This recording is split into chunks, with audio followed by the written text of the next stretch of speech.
नमस्कार, आप देख रहे हैं न्यूज वॉच इंडिया। मैं हूं आपके साथ देवेंद्र सिंह। सिसोदिया पर सीबीआई का छापा, यानी कि जिस तरीके से सिसोदिया के घर पर सीबीआई का छापा पड़ा है, इस पूरे मामले को लेकर लगातार सियासत हो रही है। इसी बीच एक बड़ी खबर आपको बता दें, डिप्टी सीएम मनीष सिसोदिया के घर पर सीबीआई की टीम पहुंची है। डिप्टी सीएम मनीष सिसोदिया ने ट्वीट कर इस बात की जानकारी दी है, हम सीबीआई का स्वागत करते हैं। बड़ी खबर आपको बताई जा रही है, अच्छी शिक्षा के लिए मेरा काम रोका नहीं जा सकता। ये बात दिल्ली के डिप्टी सीएम की तरफ से लगातार कही जा रही है। सच सामने लाने के लिए काम करेंगे।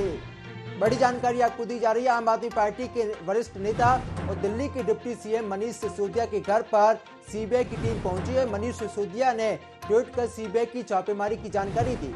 मनीष सिसोदिया के 20 ठिकानों पर सीबीआई की छापेमारी चल रही है। ऐसी आशंका जताई जा रही है कि सीबीआई की यह रेड एक्साइज पॉलिसी को लेकर हो रही है। वहीं सिसोदिया के घर पर हो रही छापेमारी को लेकर दिल्ली के मुख्यमंत्री ने भी ट्वीट किया है। दिल्ली के 21 जगहों पर छापेमारी की जा रही है। सीबीआई रेड पर केशव प्रसाद मौर्य का बयान भी सामने आ चुका है। बड़ी खबर आपको बताई जा रही है। बता दें कि इस पूरे मामले पर लगातार सियासत हो रही है। बीजेपी ने आम आदमी पार्टी पर हमला किया है। यहां पर दिल्ली एनसीआर में कई जगहों पर छापेमारी चल रही है। केजरीवाल सिसोदिया भ्रष्टाचारी है, ये बात दिल्ली की तरफ से, माफ कीजिएगा, बीजेपी की तरफ से लगातार कही जा रही है। और कपिल मिश्रा ने भी ट्वीट करते हुए यहां पर दिल्ली सरकार पर हमला बोला है। यूपी के डिप्टी सीएम ने यहां पर एक बात कही है कि अगर आप सही हैं तो आपको डर क्यों लगता है छापेमारी से। बड़ी खबर आपको बताई जा रही है। आपको तस्वीरें भी दिखा रहे हैं दिल्ली के डिप्टी सीएम के घर के बाहर की, जहां पर सीबीआई के अधिकारी मौजूद हैं। यहां पर अनिल बैजल का भी बयान सामने आ चुका है। उन्होंने कहा कि जो भी आरोप हम पर लगाए जा रहे हैं वो सभी आरोप गलत हैं।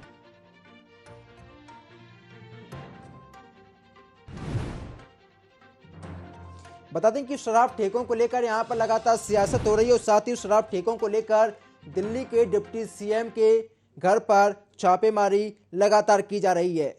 एक डिप्टी सीएम है, 4 अफसर हैं और साथ ही 7 राज्यों में छापेमारी की जा रही है, यानी कि 21 ठिकानों पर छापेमारी की जा रही है। आपको ट्वीट दिखा रहे हैं जहां पर मनीष सिसोदिया ने ट्वीट करते हुए लिखा था कि मेरे घर पर सीबीआई की छापेमारी की जा रही है। सीबीआई के आला अधिकारियों का बहुत बहुत स्वागत है।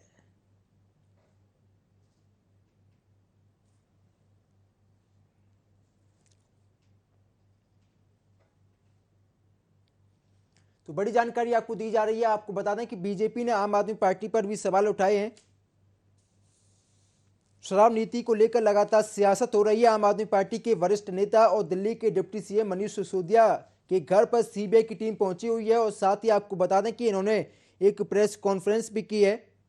मनीष सिसोदिया ने ट्वीट कर सीबीआई की छापेमारी की जानकारी दी। मनीष सिसोदिया ने 20 ठिकानों पर सीबीआई की छापेमारी चल रही है, इस बात की जानकारी भी दी है। ऐसी आशंका जताई जा रही है कि सीबीआई की यह रेड एक्साइज पॉलिसी को लेकर की जा रही है, जिस पर बीजेपी ने आम आदमी पार्टी पर जमकर हमला भी बोला है। 144 करोड़ के घपले का सवाल है और साथ ही सियासी बवाल भी है। अब ऐसे में कई सवाल खड़े होते हैं, दिल्ली में कौन ईमानदार है और किसका भ्रष्टाचार है। एक मंत्री, 4 अफसर, 7 राज्य है और 21 ठिकानों पर छापेमारी लगातार की जा रही है। यहां पर दिल्ली के डिप्टी सीएम ने ट्वीट करते हुए बयान जारी किया था कि सीबीआई के अधिकारियों का स्वागत है। और यहां पर प्रवेश वर्मा का भी बयान सामने आ चुका है। उन्होंने कहा कि दिल्ली के मुख्यमंत्री को पता है कि किसने घोटाला किया है।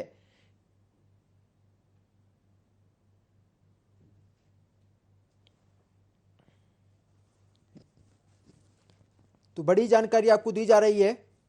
बता दें कि इस पूरे मामले पर बीजेपी ने आम आदमी पार्टी पर जमकर हमला बोला है। तो वहीं आम आदमी पार्टी के नेताओं का कहना है कि हमने कोई भी भ्रष्टाचार नहीं किया है, जो भी भ्रष्टाचारी आप उसके खिलाफ कार्रवाई जरूर करें। तो वहीं बीजेपी का यह कहना है कि अगर आपने भ्रष्टाचार नहीं किया तो आपको डर क्यों लगता है, आपको छापेमारी से डर क्यों लगता है। ये बात लगातार कही जा रही है बीजेपी के नेताओं की तरफ से, चाहे वो यूपी के डिप्टी सीएम हो, चाहे मनीष सिसोदिया की अगर हम बात करते हैं तो उनके घर पर छापेमारी लगातार की जा रही है, जिस पर लगातार सियासत भी हो रही है। बड़ी खबर आपको बताई जा रही है। तो हमारे साथ अशोक ठाकुर जुड़े हुए हैं, बीजेपी के प्रवक्ता। सर, आपका भी बहुत बहुत स्वागत है न्यूज वॉच इंडिया पर। और साथ ही अमित शर्मा, आम आदमी पार्टी के प्रवक्ता, जुड़े हुए हैं। आपका भी स्वागत है सर न्यूज वॉच इंडिया पर।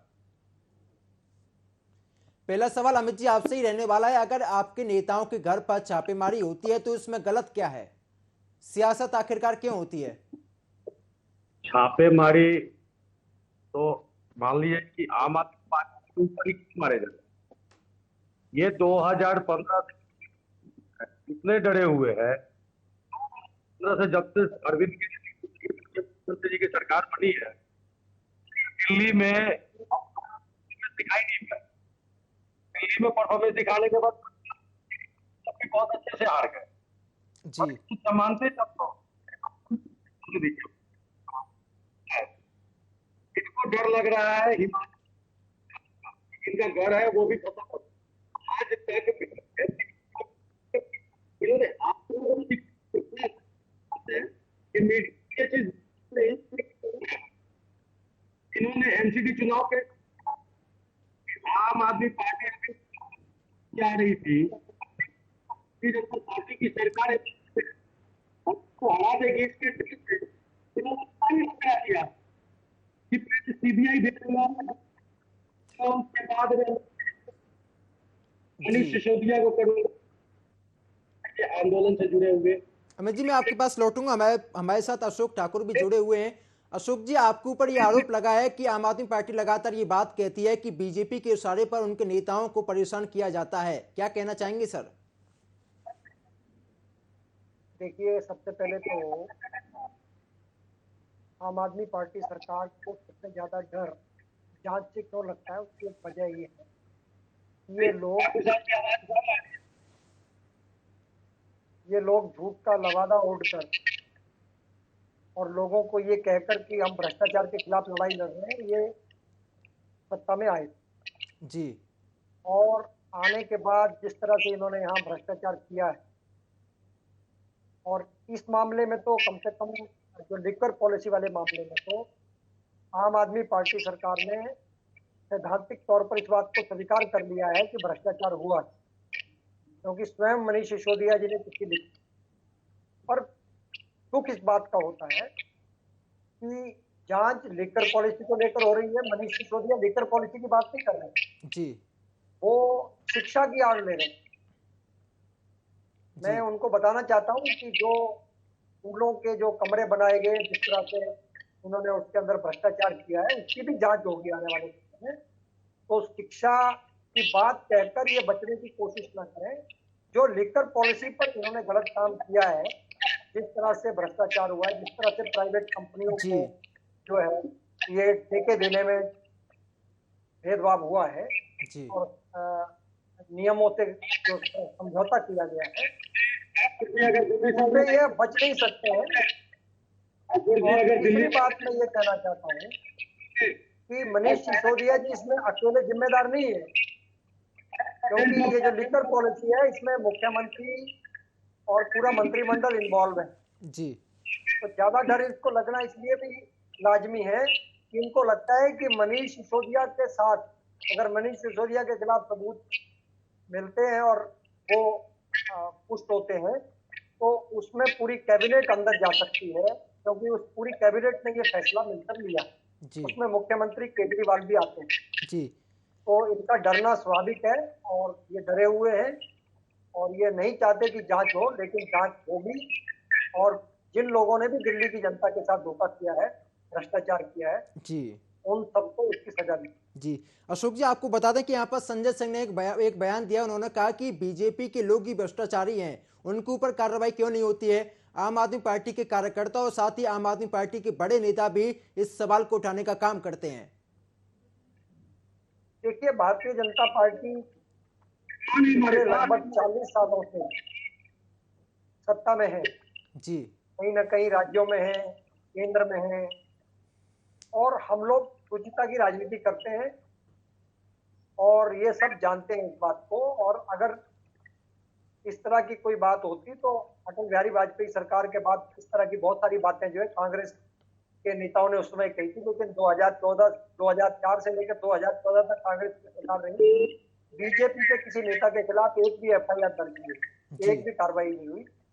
तो हम लोग ऑलरेडी इस बात को सब जानते हैं कि भारतीय जनता पार्टी भ्रष्टाचार पे जीरो टॉलरेंस की राजनीति करती है। और हमारी जो नेतृत्व लीडरशिप है वो बिल्कुल भी इसको स्वीकार नहीं करती है।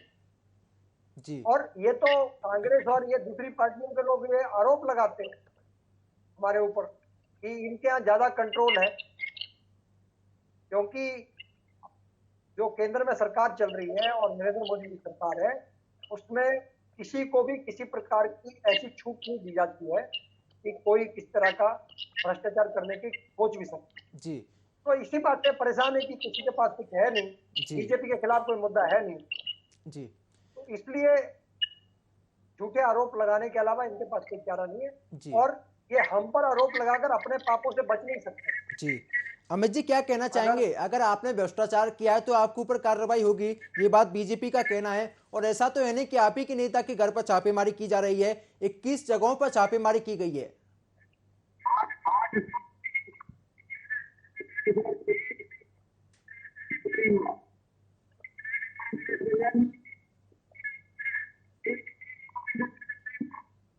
भाई बंगाल के अंदर छापेमारी की गई तो 50 करोड़ के लगभग संपत्ति जो है वहां पर जब्त हुई है, अवैध पैसा मिला है। देवेंद्र जैन जी लगभग अब मुझे लगता है 2 महीने से ज्यादा उनको जेल में हो गए हैं, उनके खिलाफ भी अमित जी, कार्रवाई आपकी मेरे पास आवाज क्लियर नहीं आ पा रही है, हो सकता है आपकी ईपी में कोई दिक्कत है। एक बार आप अपनी ईपी निकालिए सर। अमित जी, अमित जी आप एक बार ईपी निकालिए सर, आपकी शायद ऑडियो का दिक्कत हो रहा है।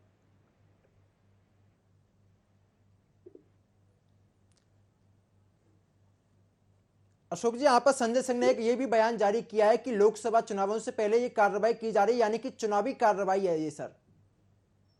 देखिए, लोकसभा के चुनाव अभी 2024 में है जी और ये 2022 चल रहा है। जी और हमारा जो अभियान है भ्रष्टाचार के खिलाफ केंद्र सरकार का, वो पिछले अनेक वर्षों से लगातार जारी है। और आप देखते हैं कि कितनी संपत्ति अभी बंगाल में, जैसे मैंने कहा कि लगभग 50 करोड़ की संपत्ति जो है वो अवैध रूप से रखी हुई मिली है। उसमें कैश भी है, उसके अंदर गोल्ड भी है। और इसी तरह से महाराष्ट्र के अंदर भी जो कार्रवाई की गई उसमें बहुत सारा पैसा पकड़ा गया है। अभी लगभग 300 करोड़ के आसपास जो है वहां भी पकड़ा गया है। जी तो लगातार जो केंद्रीय एजेंसियां काम कर रही हैं उसमें उनको सफलता मिल रही है। और बड़ी भारी मात्रा में जो है उत्तर प्रदेश के अंदर जो है, जब छापेमारी हुई थी तो वहां पर एक ही मकान के अंदर सैकड़ों करोड़ रुपए मिले थे। तो अगर एजेंसियां जांच भी कर रही हैं और कार्रवाई कर रही हैं, उसमें उनको सफलता भी मिल रही है और वो सबके सामने आ रही है। जी तो इसमें इसमें मुझे समझ में आता है इसमें भेदभाव की बात कहां से आ गई। जी अमित जी, जवाब अगर दीजिए। बीजेपी तो कहती है कि हमने कोई भेदभाव ही नहीं किया, और आप उनके ऊपर भ्रष्टाचार का आरोप लगाते हैं, भेदभाव का आरोप लगाते हो, आप इसे चुनावी कार्रवाई भी कहते हैं सर। अमित जी,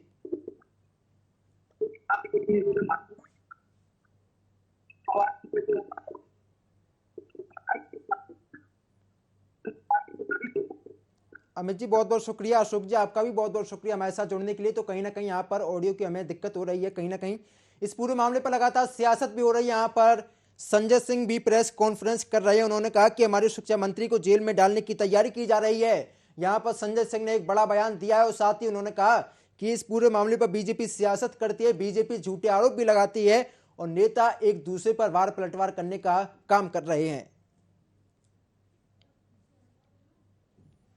यहां पर संजय सिंह ने एक ये भी बयान दिया है कि अरविंद केजरीवाल की लोकप्रियता हिंदुस्तान में बढ़ रही है, जिसकी वजह से बीजेपी डरी हुई है।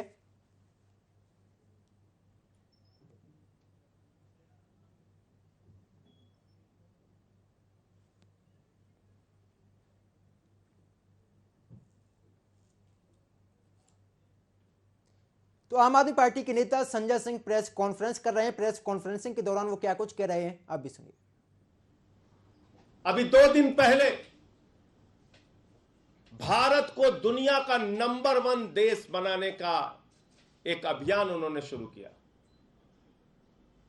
जिसके समर्थन में देश के अलग अलग हिस्सों के लोग जुड़ रहे हैं। नरेंद्र मोदी जी के गृह राज्य गुजरात तक में उसमें बड़ा समर्थन हमें मिल रहा है। और जब केजरीवाल की लोकप्रियता बढ़ रही है, केजरीवाल चुनाव में जीत रहे हैं, एक के बाद दूसरा स्टेट, दूसरे के बाद तीसरे स्टेट में पहुंच रहे हैं, तो उसका सबसे प्रमुख कारण है दिल्ली का शिक्षा और स्वास्थ्य का मॉडल।